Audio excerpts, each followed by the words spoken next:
Never underestimate the power of storytelling. Recently, merong viral post tungkol sa isang tatay na tinutulak yung bisikleta niya sa isang bridge sa Manila. Nakaupo sa isang makeshift chair sa gitna ng bike yung dalawa niyang anak. Humingi siya ng tulong kasi nung araw na yon sa isang charitable institution, pero hindi siya umabot sa cut-off. It's so unfortunate kasi pumadyak siya ng around 9 hours at nakauwi na empty-handed. Siya si Tatay Rong. Pinost siya sa social media at nag-viral. Biglang bumuhos yung tulong eventually. Ako yung nagkwento ng kwento ni Tatay Rong. And I'll tell you more about it. Story time! This is Buji Babiera and you are listening to Tambike Session, an anima podcast.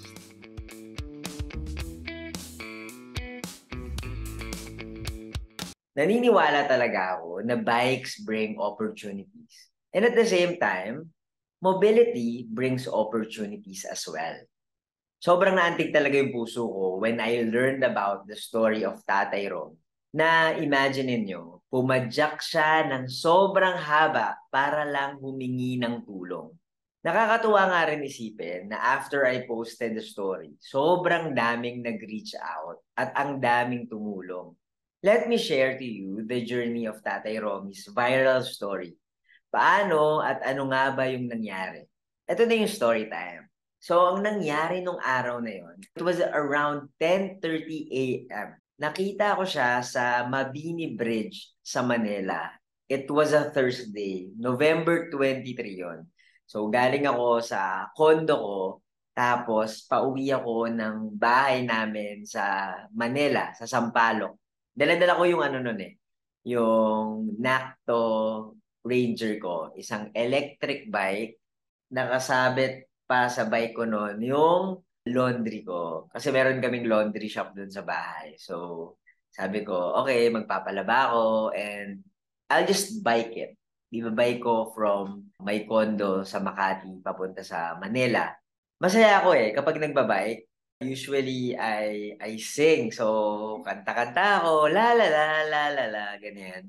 Tapos, from afar, paglagpas ko ng stoplight dun sa may, bago magmabini Bridge, nakita ko na yung may nakita na akong nagbabike na tinutulak niya lang niya yung bike. So, una akala ko, baka na flat.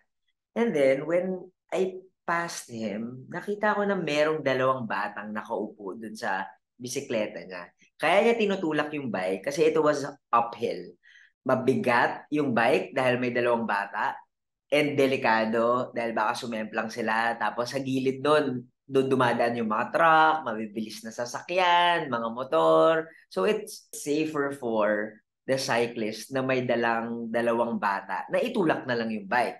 Or better yet, parang pwedeng bumaba yung dalawang bata, maglakad sila. Pero syempre, you wouldn't want your kids to walk dun sa bridge na yun kasi medyo hindi rin siya viable or parang hindi rin siya convenient for pedestrians. So, tinutulak niya. Tapos parang ako natuwa ako. Sabi ko, wow, cute naman. Bakit merong dalawang bata doon sa top tube ng bike na nakaupo? Usually kasi it's not uncommon to see kids na nakaupo or nakaangkas doon sa bisikleta, sa top tube ng bike. Pero, uncommon na makakita ng dalawang bata doon. So sabi ko, gusto ko makita yung setup ni tatay. Paano napagkasya yung dalawang bata doon sa top tube ng bike? Yung top tube yun yung parang nasa gitna nung siklista tsaka nung gulong sa harap. Sabi ko, tay, patingin naman ako ng paano nakaupo yung dalawang bata? Parang I remember asking Tatay Ron. Sabi niya, eto lang, ginawa ko lang to. Tapos nakakatuwa nga kasi may seatbelt pa. Para safe na safe talaga yung mga bagets. Sabi ko, ang ano naman, ang ganda naman. Tapos parang nag-small talk lang ako. Sabi ko, saan kayo galing? Sabi niya, galing daw siya doon sa isang charitable institution nearby. Humingi daw siya ng tulong pero hindi daw siya umabot ng cut-off. Sabi ko, sayang naman. Saan pa kayo papadyak niyan? Tapos sabi niya, pabalik daw siya ng Paranaque. And then it hit me. From someone na ang saya makakita ng dalawang bata na nasa bike. Biglang sabi ko, wait lang, Paranaque? That's like 20 kilometers from here. So pumadyak siya from Paranaque to Manila and papadyak pa siya from Manila to Paranaque para humingi ng tulong sa charity. Pumadyak pa siya para lang mag-ask ng help. So ako, oh no, this is a story. Anong meron? Bakit niya ginawa yon? So tumabi ako, tapos sabi ko sa kanya, hiningi ko yung pangalan niya, his name is Romy Manzano. 63 years old, meron siyang 3 anak. Kasama niya na namimisikleta yung 2 anak niya, isang 2 years old, tapos isang 4 years old, si Jess Rom, tsaka si Joshua. Si Joshua yung pinakabata. Meron pa siyang isang anak, 8 years old, kindergarten, babae. Hindi niya kasama na namimisikleta dahil pumasok sa school.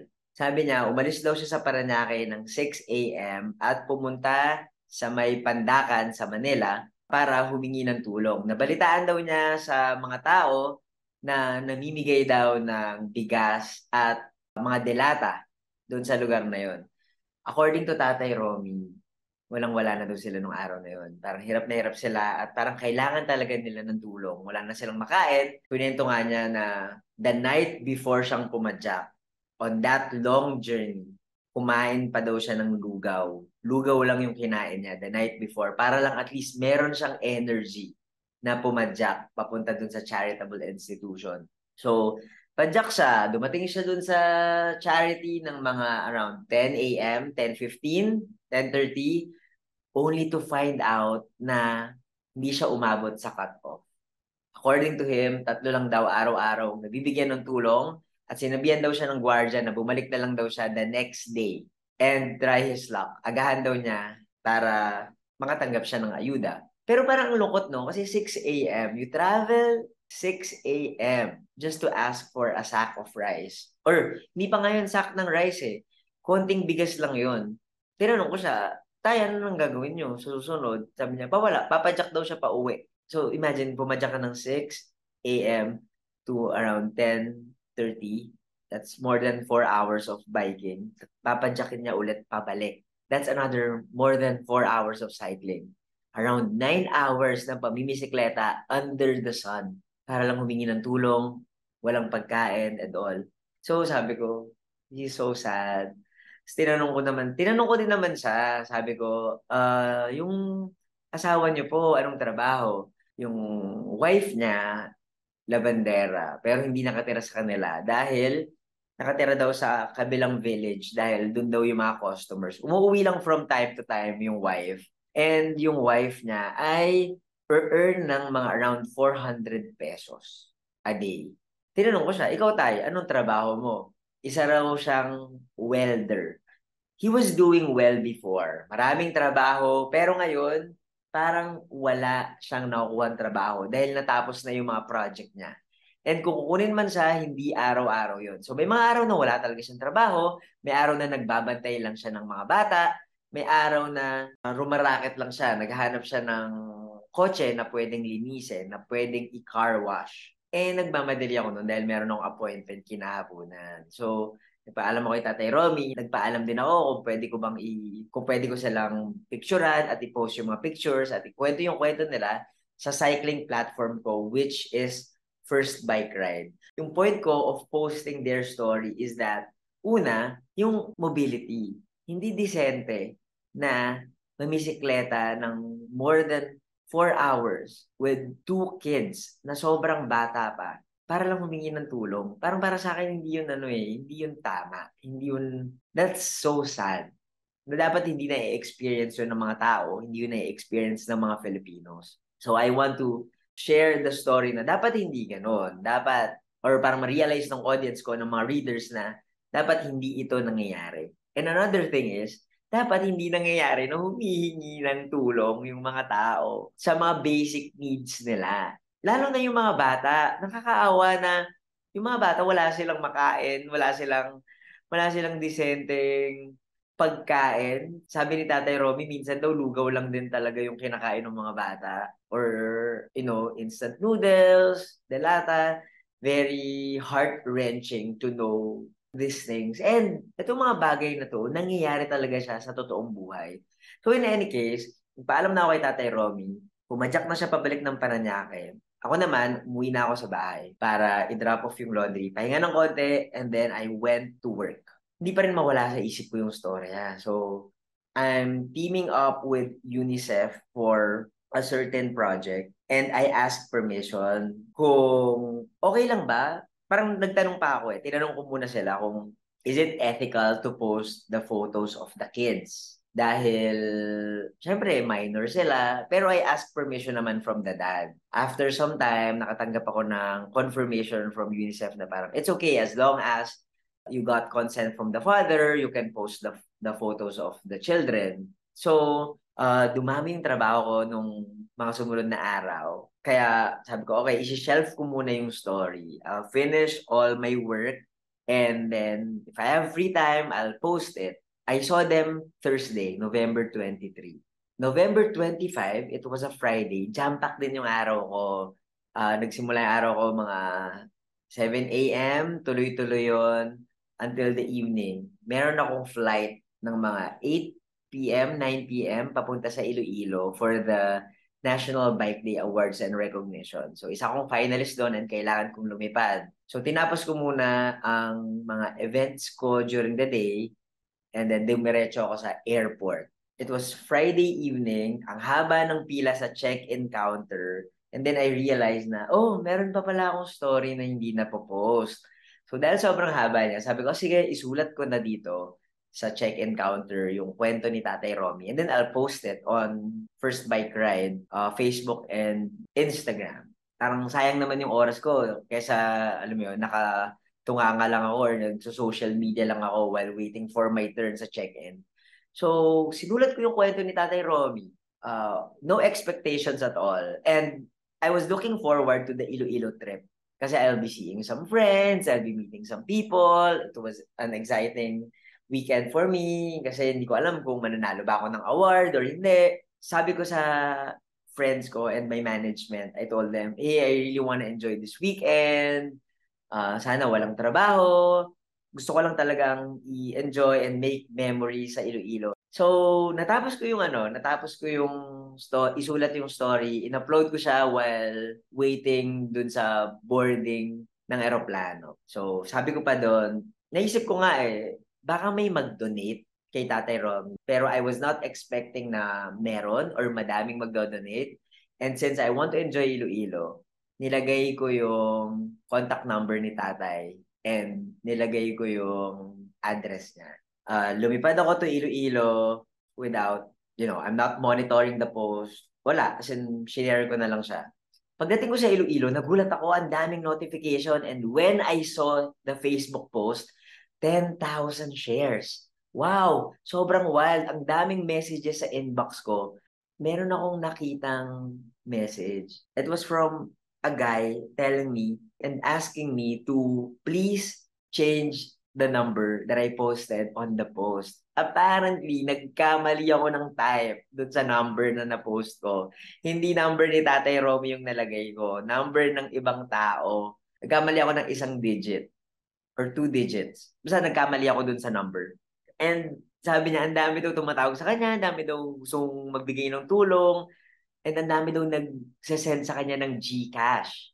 Pero si Tatay Romy, nilagay ko rin dun sa post dun sa Facebook na walang GCash si Tatay Romy. But people are still, donating GCash dun sa maling number na nalagay ko. So sabi niya, tinawagan. Tapos ako, syempre, nagpapanik na ako dahil nga may nabulabog akong stranger. Mabait naman siya. Sabi niya, I'll send give me the details, I'll send the amount na binigay sa akin, and I really wanna help Tatay Romy, etc. etc.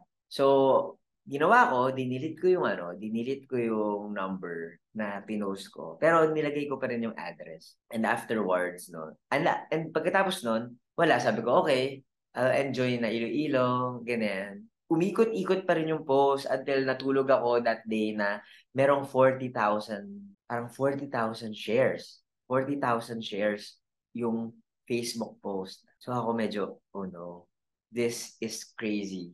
Ang daming messages din na gustong tumulong kay Tatay Romy. And biglang, parang sinasabi ng mga tao, open GCash, magsisend kami ng donation, gawa ka ng donation drive. Ako personally, ayoko pa nun gawan. Kasi nga sabi ko nga, di ba, gusto ko i-enjoy ang Iloilo trip ko. But the next day, nakita ko na may mga taong gumagawa ng sarili nilang donation drive for Tatay Romy. Hindi ko naman minamasama yun. Pero may mga nagsasabi sa akin na baka daw scam, baka daw, alam mo yun, ginagamit yung story ni Tatay Romy para kumuha ng funds for something. So, I was advised by so many people, by close friends of mine, by people na nakasama ko sa various donation drives ng First Bike Ride na I guess you need to step up at simulan mo na yan. Kasi there are a lot of people na gustong tumulong. So sabi ko, okay, sige, tutulong na ako. Pero I need consent first kay tatay. So tinawagan ko si tatay Saturday morning. Wala siyang alam. Clueless siya na viral siya on Facebook. Wala kasi siyang wala siyang smartphone, keypad lang yung cellphone niya. Walang someone na nag-update sa kanya na parang, Romy, viral ka. Romy, daming gustong tumulong sa'yo. Nung tinawagan ko siya, naghahanap daw siya ng trabaho that day. Naghahanap siya ng kotse na pwedeng linisin. Pero pumayag siya sa akin na gumawa ako ng donation drive. So I opened the donation drive and nagulat ako in a span of a few hours. Sobrang daming tumulong. Sobrang daming nag-send ng donations. Ang daming nag-express na magsisend din daw sila ng mga goods. Ano daw kailangan ni Tatay Romy. Nag-send ng mga damit, nag-send ng groceries, nag-send ng appliances. And it was really overwhelming. Tuloy-tuloy ang notifications ko. So while all of this Iloilo awards thing is ongoing during that weekend, inaasikaso ko rin yung donation drive ni Tatay Romy. I was asking my shout out dun sa management ko, sa Nima family ko for helping me sort things out. Tutulungan nila ako, nagbibigay sila sa akin ng advice kung paano yung gagawin, sino yung pwedeng itap to help mag-set up ng accounts for Tatay Romy para doon paglalagyan yung pera na binibigyan ng donations. Kasi si Tatay Romy, wala siyang bangko, wala siyang GCash, wala siyang anything. Lahat ng pera niya na gagamit niya kagad for their expenses. While I was enjoying Iloilo, inaasikaso ko rin yung donation drive. Medyo masaya din ako dahil doon sa Iloilo trip nanalo ako ng Notable Storyteller Award. Ako yung inawardan na Notable Storyteller ng National Bike Day Awards and Recognition. Lumipad ako ng Manila Monday morning. Meron akong trabaho during parang lunchtime ng Monday. And after lunchtime, dumiretso kay tatay to tell him about updates, to finally meet him again in person, and sabihin sa kanya na, Tatay Romy, ito yung mga nangyari, ganito ka, sikat ka na, daming gustong mag-interview sa'yo, and gusto ko rin makita yung bahay niya to assess kung ano yung pwede naming itulong sa kanyang house, kasi sabi niya gusto daw niya ipaayos yung bahay niya. And para mas malaman ko rin kung ano yung tulong na pwede namin may ibigay through the donations. Para lang mabigyan siya ng assurance na, okay, hindi kami scammer, hindi ako scammer, and we really want to help, and the donations na binigay sa'yo ng tao, mapupunta talaga sa'yo yon. And to also assure the donors na legit, hindi ako manloloko. Kasi syempre, 'di ba, alam mo naman sa panahon ngayon, ang daming mga taong they tell so many things. I see comments saying na scammer daw ako, ganyan. Paano nag-progress? So, as of this recording, ongoing ang tulong kay Tatay Romy. And tumatanggap pa rin ng donations. After we close the donations, we will upload a transparency report kung saan napunta yung pera, saan pinaggamitan. And one of the biggest purchases na ginamit namin from the donation is an electric vehicle. Bumili kami ng isang four-wheel electric vehicle para kay Tatay Romy. Dahil when I asked him, Tatay Romy, kung magkakaroon ka ng gantong amount of money, ano yung gusto mong gawin? Sabi niya, gusto daw niyang mag-business. And one of the businesses na naisip niya is mag-buy and sell ng isda. And he can only do it if meron siyang vehicle. Yung una nga niya naisip, e-trike. Pero sabi ko, hindi, sige, gawa tayo ng bili tayo ng four-wheel electric vehicle para magamit din ng pamilya mo. Kapag nagsisimba kayo, kapag may gusto kayong puntahan, gusto nyong mamasyal. Kasi ang hirap mamasahe and gastos pa yun for them. And wala lang, naniniwala nga ako, like what I said earlier, mobility brings opportunities. And at least, right now, meron na silang decent vehicle to move around. At least it's in line with my values, which is sustainability. Na, alam mo yun, hindi siya, electric siya. And it's small. It doesn't take up too much space on the road. So, binigyan namin siya ng electric vehicle. Nag-grocery din kami, or namili din kami ng mga damit para kay Tatay Romy, para sa mga bata, para sa asawa niya. Dahil lumal na yung mga damit na meron sila. Lahat ng donations na natanggap namin, binigay na rin namin kay Tatay Romy. And patuloy pa, may mga nagsisend pa din ng mga donations in goods until now. So, Tatay Romy and his family, they're still receiving gifts. Nakakatuwa lang isipin na this is happening, na ang daming tulong na natatanggap ni Tatay Romy. And until now, marami pa rin tulong na marami pa rin nagbibigay ng tulong para sa kanya. I think yung post na yon will really change his life. Simple lang yun. In-upload ko lang yun sa Facebook sa Instagram. Pero biglang, wow, ang daming tulong na dumating. To be honest, hindi ko ina-expect na ganun kadami. Hindi ko ina-expect na ganun ka-overwhelming yung support. Hindi ko pa kasi masabi ngayon kung magkano yung total amount because ongoing pa yung donation drive. Tatapusin ko muna, i-close ko muna yung donations and from there, we'll move forward. With all of these things that has happened in a span of a few days lang, ano ba yung mga naging realizations ko? It was really heartwarming to know na madami pa ring Filipinos ang tumutulong. In one of the interviews, sabi ko, I guess this is one of the modern bayanihan ng mga Filipinos. Dahil when I opened the donation drive, ang daming nag-send ng help and ang daming umeffort na maghanap ng ways on donating para kay Tatay Romy. May mga nag-donate 5,000 pesos, 1,000, 500, meron nga nag-donate 50 pesos, 5 pesos, 10 pesos, 2 pesos. Sobrang konting amount na dinonate pero para sa akin, grabe, kahit konti lang, yung eagerness talaga ng mga tao na tumulong, nandun. Nakakaiyak lang dahil yung mga tao, kahit konti lang yung meron sila, parang willing talaga silang magbigay para sa taong mas nangangailangan aside from them. And during this time, I know many people are struggling, taas ng bilihin, and yung iba hindi pa nakarecover from the pandemic. Pero willing silang tumulong. Kahit yung simpleng pag-share lang ng post to reach to those people who will be able to donate something to help. Parang nakakaano na yun nakakaantig na yun ng puso eh. So yun, isa yun sa mga main realizations ko dito sa donation drive para kay Tatay Romy. Another thing is about mobility. Naniniwala talaga ako na kailangan magkaroon ng decent mobility for everyone. Doesn't necessarily have to be personal mobility, maski public transportation.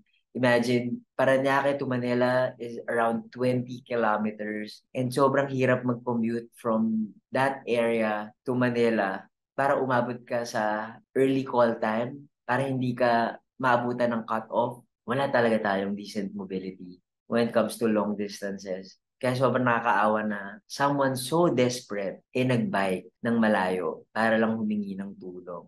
Nilagay ko nga to doon sa Facebook post na madaming tao yung pwedeng mambash kay Tatay Romy. Parang sinasabi kasi, di ba, may mga nakikita akong comments before, ano ba yan? Anak ng anak, wala namang pambili ng, hindi naman pala kayang alagaan, hindi naman pala financially stable. Pero yung na-realize ko kasi when I learned about his story is that meron naman siyang 8-year-old kid, meron siyang alam mo yun, he raised the kids, he raised a 4-year-old kid, he raised a 2-year-old kid, and the kids look very healthy and very happy. Siguro nagkataon lang talaga na ngayon, it's really hard. And for someone to bike 4.5 hours one way para lang humingi ng bigas, it should be really something. He should be really so desperate for help. to do that. Kaya parang ako, nakakalungkot, and deserve ng tulong. And sana hindi to nangyayari. Kasi nakakaawa eh. I'm struggling too. You might be struggling too. Pero yung struggle ni Tatay Romy, ibang klase yun. Ibang klase talaga yun. And my last realization dito is yung power of storytelling. To be honest, I told my friend na, you know what, yung post ko na yun, since I wrote it while waiting for my check-in sa NAIA, sabi ko, hindi pa yun yung 100% ko eh. Parang, happy naman ako dun sa article na sinulat ko. Happy naman ako dun sa caption. Pero I think it could have been more. Kung hindi lang boarding na, it could have been more. Alam mo yun? Mas marami pa sana ako nasulat, which is nakakompensate naman ngayon dahil nga may mga follow-up stories. Pero, alam mo, sabi nung friend ko na, hindi, ang importante dyan is nakwento mo. Nakwento mo na. It was the right timing para matulungan ka agad si Tatay Rom. So, yung power ng storytelling, na-realize ko na kung gaano siya kalaki, na it reached this massive audience. As of this recording, the original post garnered almost 100,000 shares.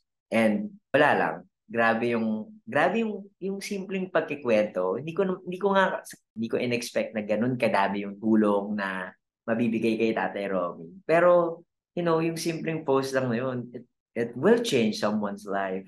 It will change a life of a family. And gusto ko rin sabihin sa mga tao na kayo din, magkwento lang din kayo, mag-share kayo, mag-post kayo kasi hindi nyo alam eh. Baka may matulungan kayo dun sa pagkikwento nyo. Lalo na if meron kayong platform na malaki, meron kayong audience, meron kayong followers, meron kayong influence, and I hope you use your platforms for good things. Kasi sayang, parang hihinayang ako na madaming content creators dyan na gumagawa ng content to spread hate, to spread evil, alam mo yun, mga fake news and everything. So, malungkot lang na nangyayari yun. So, I hope those people with a platform, with an audience, with influence, would use it to help other people or in good use. Alam nyo, hindi pa tapos yung pagtulong kay Tatay Romy. And Tatay Romy and his family is very thankful for all the donations, for all the help that you have given him. Tuwang-tuwa siya and super thankful siya for everything that has happened. Siya na yung nagsasabi, hindi daw niya inakala na mangyayari to. At alam niya na magbabago yung buhay niya because of this. Mukhang masaya ang Pasko ng pamilya ni Tatay Romy. Hanggang ngayon, bumubuhos pa rin yung help from strangers, from people, and masaya ako on a personal note seeing this na yung mga Filipinos, despite all of their struggles, willing pa rin silang tumulong. I'm glad that this happened. Maraming salamat sa pakikinig at sa mga tumulong sa akin dito sa donation drive, sa mga nag-donate. Thank you very much. This is Buji Babiera and I am once again thanking you for listening. Sana magkwentuhan ulit tayo sa susunod na episode ng Tambay Session.